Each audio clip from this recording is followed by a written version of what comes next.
Qeveria e Republikës së Kosovës intensivisht gjatë mandatit të kaluar ka punuar në fuqizimin ekonomik të grave, nga numri i tërësishëm i të punësuarve sa ishin në vitin 2019 303.000, numri zyrtari të punësuarve në Republikën e Kosovës është rritur në 410.000, prej tyre mbi 53.000 janë gra dhe vajza të reja që kanë hyrë në tregun e punës. Thënë këtë, prap numri total i grave në tregun e punës nuk është aty ku duam ta kemi. Vetëm 30% e grave të cilat janë aktive për tregun e punës, grave dhe vajzave, sot aplikojnë apo kërkojnë punë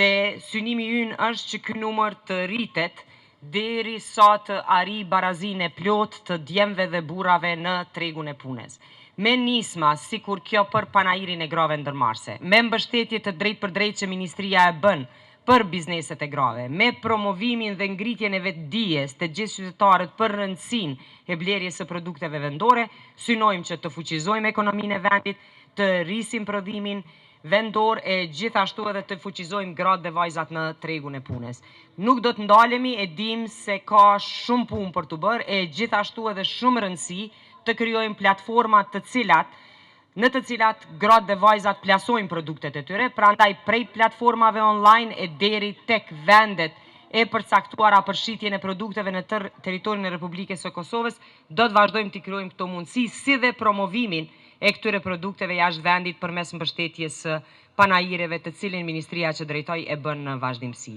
Andaj ju uroj punë të mbarë, shpresoj që prej sot e 3 ditët në vijim do të keni edhe qytetare, vizitore, diaspor që vinë, blejnë dhe shijojnë produktet e juaja e gjithmonë mund të llogaritni në mbështetjen dhe përkrahjen tonë pa rezervë. Mirë me biznes që 2 vite, me studje grafike dhe gift shop, Akil Design.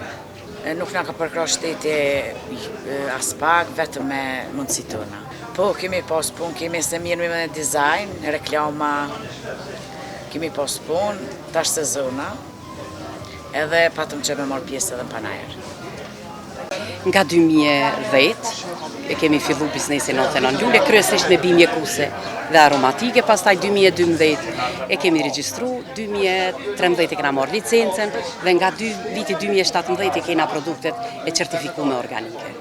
Kam marrë pjesë shumë herë në për panajire, po panajirja ka atë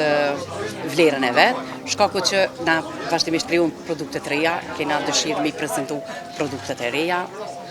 edhe ato produkte tjera që i kemë, me u lidh me njerëz tri, me vlerësa tri. Në lule nga shteti asnjëherë kur nuk është përkrah,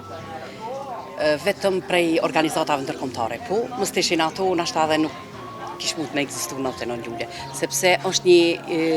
ne i kemi industrializu produktet bimore, bimje kus aromatike, i kemi kthy në produkte finale, për me kthy një produkt bimor që rritet natyrë, në produkt final, do më thonë, duhet shumë një linja të përpunimit. Na i kem 3 linja të përpunimit. E kem linjën e përpunimit çajna dhe erza, linjën e fermentimit të umfullës dhe linjën e përpunimit të vajrave dhe kremrave.